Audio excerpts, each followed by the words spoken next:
Just ahead on CTV News. A brutal fire in the county leaves 1 dead and 2 others hospitalized. And Governor Moore speaks out after being disinvited from a major political dinner at the White House. This is a bipartisan organization where Democratic and Republican governors come together to work on addressing the needs of our people. Plus, Simon Buggs has our Monday sports page. These stories and more on CTV News, starting now.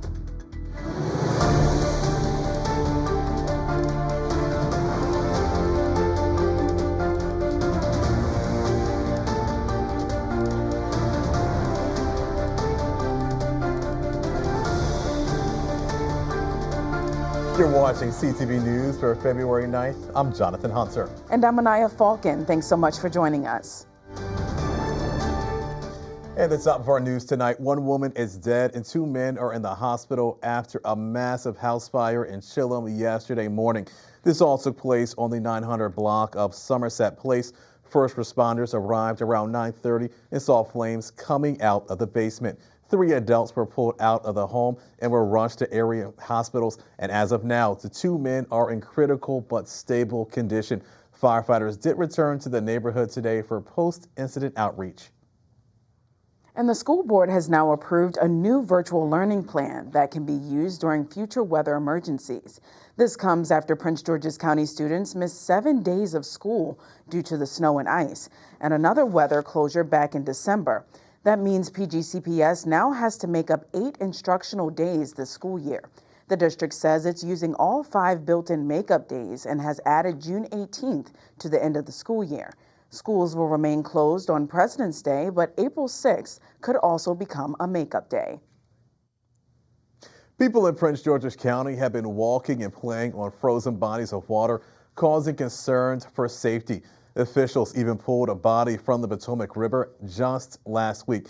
And here's video of a person running on a frozen body of water. Park police are urging everyone to stay off.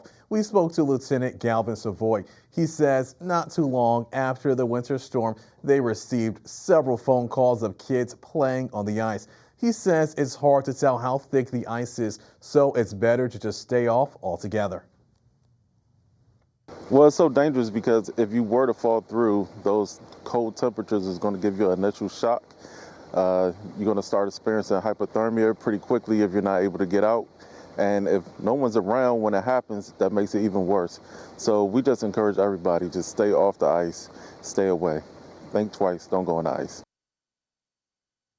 Savoy says if you do want to go ice skating, there are several places in the county where you can do so safely. For more information, you can visit pgparks.com. And county officials are warning of the life-risking effect this weather can have on pets.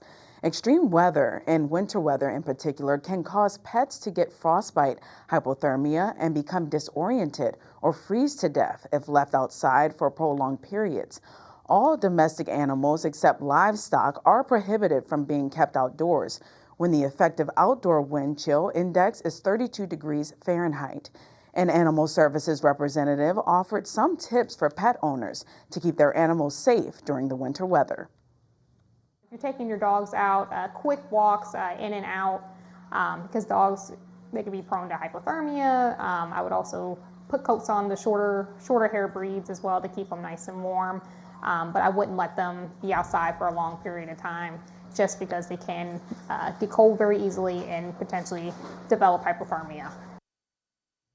And officials are urging pet owners to keep their animals warm and their paws clear and report animal cruelty incidents to 301-780-7200. Maryland Governor Wes Moore was not invited to this year's annual White House dinner with the National Governors Association. Every year, governors from across the country meet with the president for an annual dinner and conference at the White House.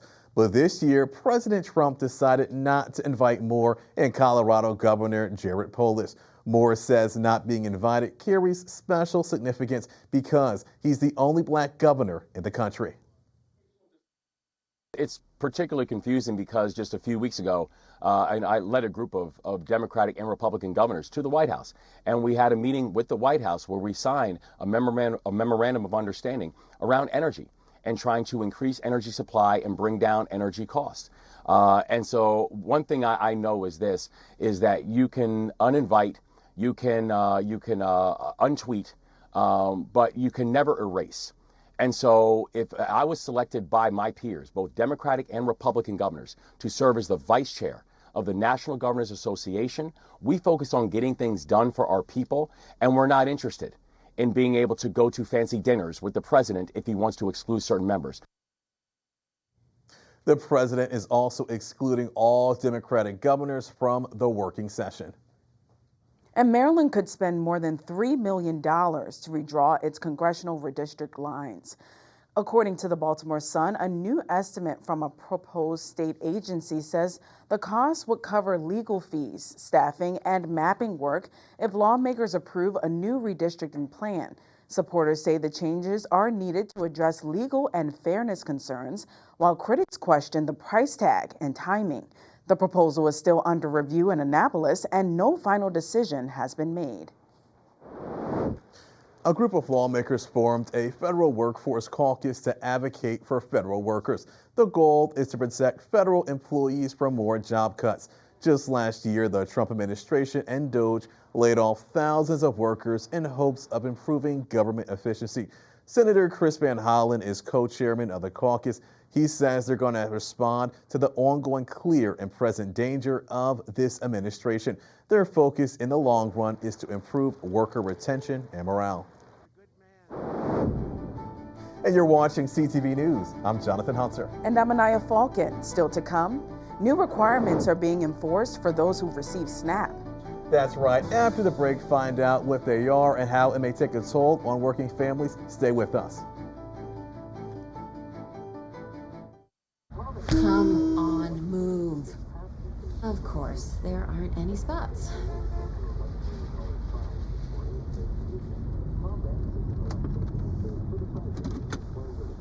A few minutes won't hurt anybody. Thanks, Grandma.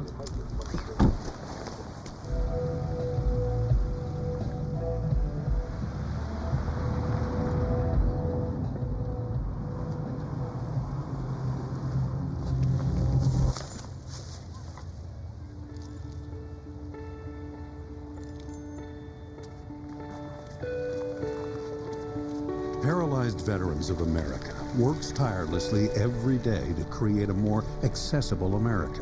Let's leave the accessible spaces to the people who actually need them. Whatever the reason, excuses don't excuse. Join PVA and be part of the solution. Honor the spot. Hi, I'm Elijah.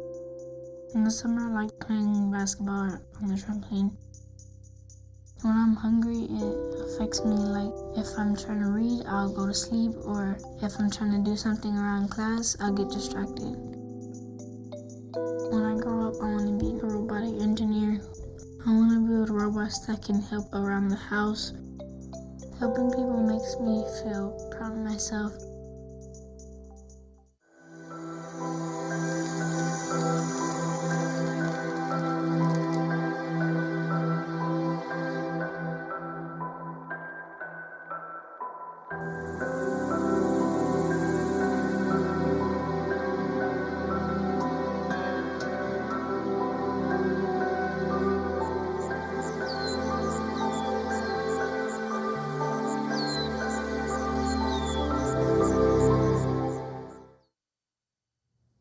Tensions grow amongst city leadership in District Heights as two commissioners call out a city manager for holding on to his job, even though they say it's no longer his.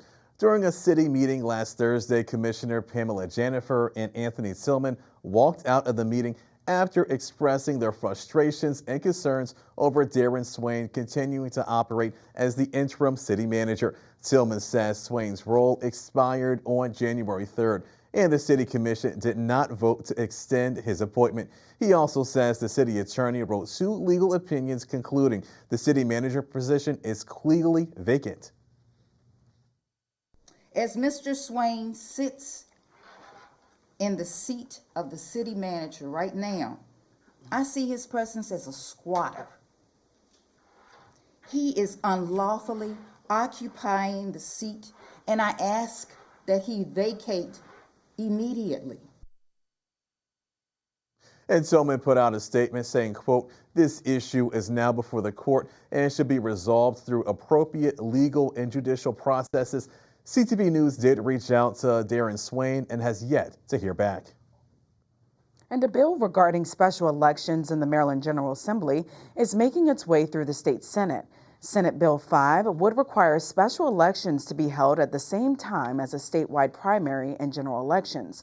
This would have to take place in order to fill vacancies in the Maryland General Assembly. Maryland voters would then cast their ballot for a new representative only if a vacancy occurs at least 55 days before the candidate filing deadline. If the measure is passed, a referendum would be placed on this year's midterm, and voters will decide if they want the state to adopt the new election system. And 7 inmates died in Maryland prisons over the last 2 months. That number alone is alarming for many people. Nora Deem-Leitner, a longtime criminal justice scholar, says staffing shortages and overcrowding are contributing factors to the recent deaths. But DPSCS officials say they've made a lot of progress in improving the vacancy rate for correctional officers since 2023. A spokesperson went on to say those who are incarcerated have access to licensed medical professionals and substance disorder programs. Today the Maryland Highway Administration is adding 5 more high-risk corridors to address safety concerns. This is a part of the state's Pedestrian Safety Action Plan.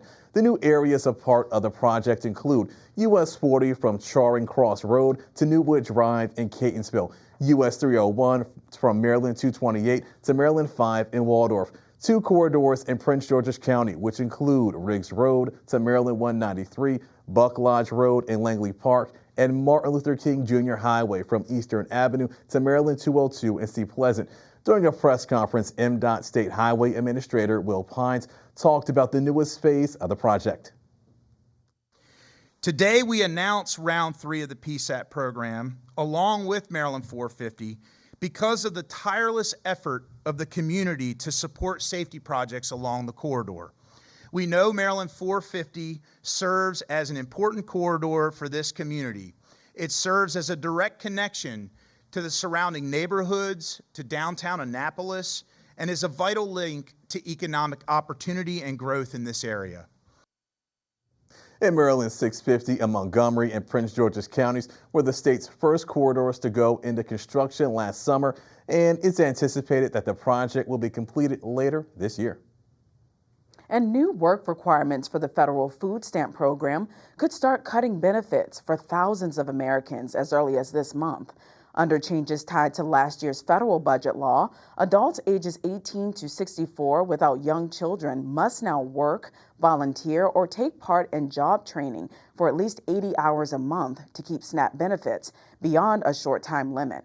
Previously exempt groups, including older adults, veterans, and people experiencing homelessness, are now subject to the rules. Those who don't need or meet the requirements are qualified for the exemption could lose food assistance after 3 months. And new state data shows that the younger generation of Marylanders are leaving the state because they are paying higher mortgage rates. According to the U.S. Census Bureau, people who bought homes between 2023 and 2024 are paying mortgages 47% higher than those who bought homes between 2015 and 2019. Real estate officials credit the increase to ineffective housing policies, unattainable prices, and rising mortgage interest rates over the years. Now, younger Marylanders account for half of the state's population loss. Maryland has just experienced one of the worst oyster seasons in the state's history, and local officials are calling for federal help. Congressman Andy Harris asked NOAA to declare an economic fishery disaster to unlock federal assistance for fisheries harmed by natural or market conditions. Maryland lawmakers say the long freezing weather, weak demand, and growing competition from out-of-state oysters impacted this season very heavily. They are hoping the assistance will help offset the financial losses working watermen are currently facing. Still to come on CTV News, a new winery broke ground this weekend in Laurel for a vineyard. After the break, find out how the winery plans to make an impact on the county. We'll be back in a moment. Most hiring algorithms would scream me out. Some bosses couldn't see me as a leader. I've run this place for 20 years, but I still need to prove that I'm more than what you see on paper.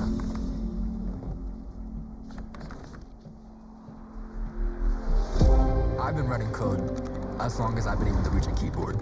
This is what I do. It's second nature for me, coordinating 100 details at once. It's the way my mind works. I have a very mechanical brain. I sold them on my skills. You gotta be so good they can't ignore you. My magic is analytics and empathy. That's how I'm getting clients. You have to have the confidence in yourself to show up and defy the odds. I'm more than who I am on paper. I never got a college degree. And today, I'm the CEO of my own company.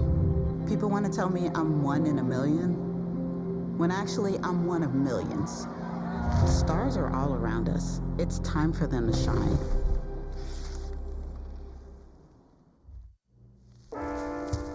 There are a lot of temptations facing young people today, like electronic cigarettes and skateboarding.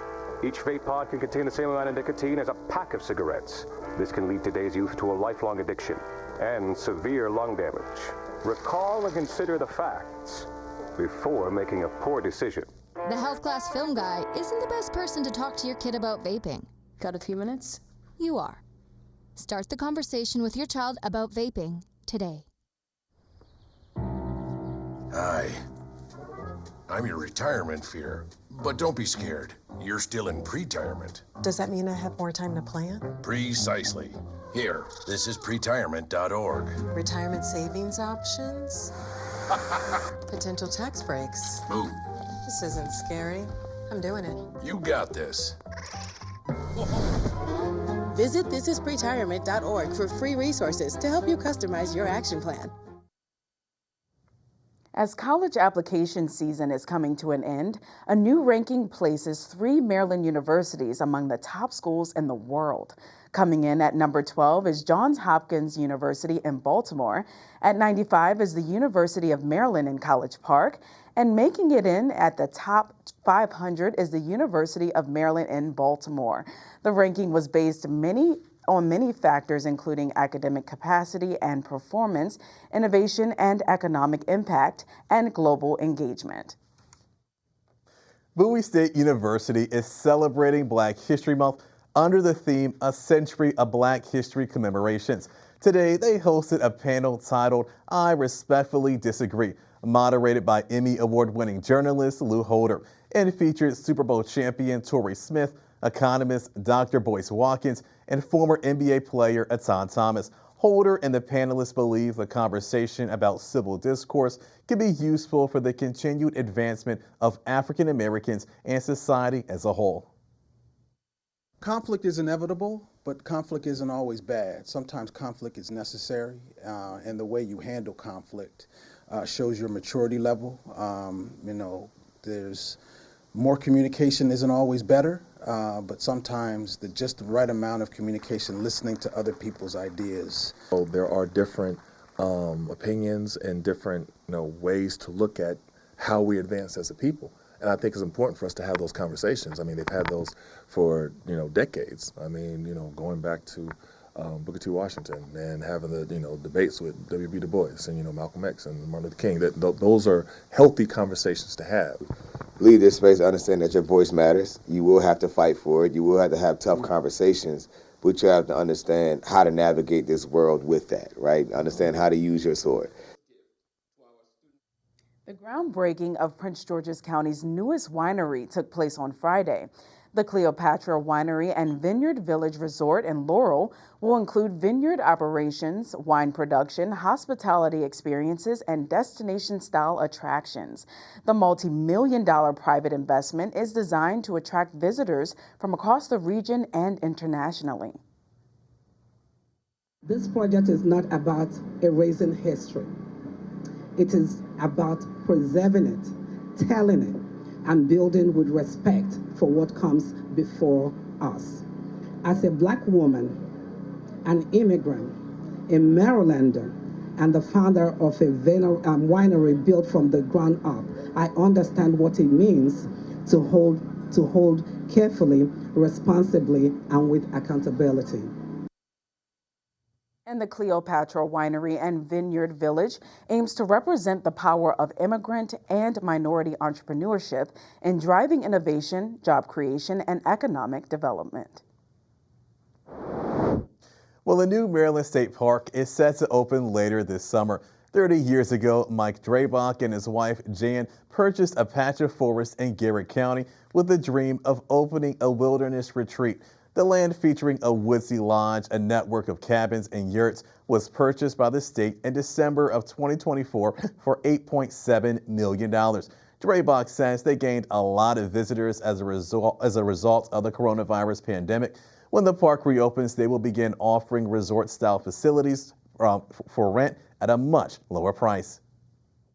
And drivers, listen up. Nearly 400,000 cars, trucks, and SUVs are now under recall for safety issues. Volkswagen Group has recalled more than 44,000 vehicles, including one where owners are urged to park outside their garages due to an increased fire risk. Toyota is recalling 142,000 Prius models due to a faulty electric switch, which can cause a rear door to open while driving. The manufacturer is also recalling more than 161,000 Tundra and Tundra hybrid pickup trucks due to a software defect in the rear view cameras. Well, if you missed the Super Bowl 60 halftime show yesterday, you truly missed out. Definitely. It was a celebration of Latin music and culture by the man of the hour, native Puerto Rican music superstar Bad Bunny. He graced the stage or mock sugar plantation fields, opening with his hit song Titi Me Pregunto. The performance featured Puerto Rican imagery, including farmers in straw hats, older men playing dominoes, and brought attention to the fragile power grid that constantly has interruptions due to the decaying infrastructure. And special guests included Ricky Martin and Lady Gaga, who performed a salsa rendition of Die With a Smile. Early reports show between 135 and 142 million people tuned in for the Super Bowl halftime performance. And I know, Anaya, you were probably, if I could guess, you were probably sitting in front of your couch, singing and dancing and grooving and jiving. I had to guess that, right? Oh, you bet, you bet. I have my good dance moves that I'm not going to show here, but trust me, I was getting my groove on. You're from Baltimore, so I know you know how to dance, right? Oh, yes, sir. Yes, sir. Don't move, sports fans. Simon Buggs has our Monday sports page. That's right, and he's talking about a major championship that's making a flash. Stay right there for your Monday sports page, guys, as I have a recap for you on the county swimming championships from this past weekend. That story and so much more after the break. Having low income can mean making tough choices. Choosing between paying for food or medication or a place to live is a reality for many people. Do you know someone who could use some extra help? Find out about the Supplemental Security Income Program, SSI. You could receive monthly SSI payments if your income and financial resources are low and you are 65 or older, or an adult or child with a disability or who is blind. SSI is money you can use to help pay for basic needs, like putting food on the table, keeping the lights on, paying the rent. It can mean new shoes for growing feet or help with medical needs. Call 1-800-772-1213 or visit ssa.gov/SSI to schedule an appointment or start to apply today. That's ssa.gov/SSI. Produced at U.S. taxpayer expense.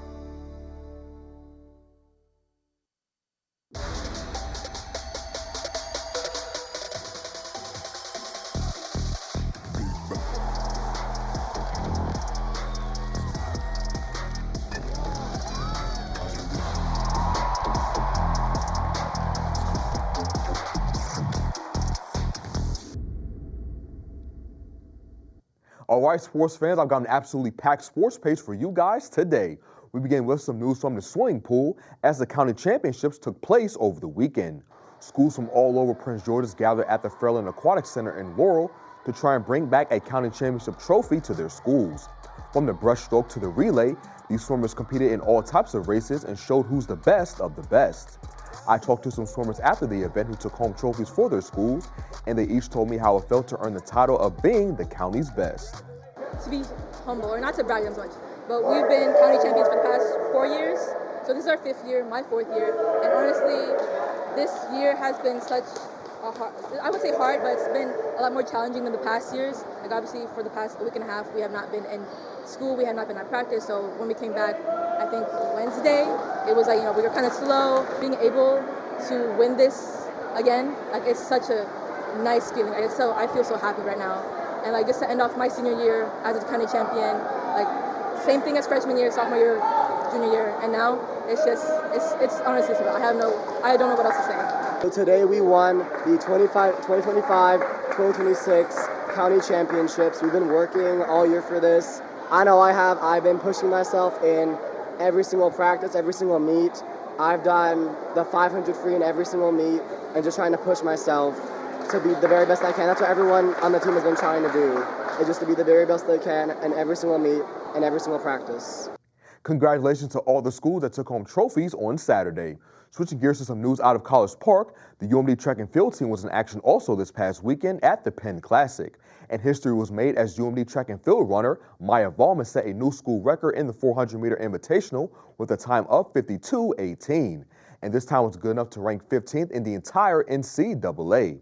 Making history isn't anything new for Valman, as she also set the school record in the 300-meter and also recorded the second fastest time in program history in the 200-meter as well. Valman and the rest of the team will return to action in the Tiger Paul Invitational in South Carolina on Friday. And sticking with news out of College Park, the men and women's basketball team both got wins over the weekend. The men's team took down Minnesota 67-62 and will face off next versus Iowa on Wednesday. And the women's team cruised to victory over Nebraska, winning 78-60. The ladies will take the court next versus Penn State on Thursday. In other news, the Bowie State football team has found their next head coach in Dawson Odoms. Odoms spent the last 4 seasons at Norfolk State, helping guide the Spartans to their first winning season since 2007, his first year there. Odoms also spent 10 years at Southern University and compiled a 63-35 record and was named SWAC Coach of the Year. Meantime, more sad news from the Washington Commanders as former defensive back Barry Wilburn passed away. Wilburn's family announced that the former All-Pro was the victim of a house fire in Tennessee. The Ole Miss product played for Washington for 5 seasons and was part of the 1987 Super Bowl winning team and led the league in picks that year with 9. Wilburn was 62 years old. It's the good news from the gridiron. A new Super Bowl champion was crowned last night.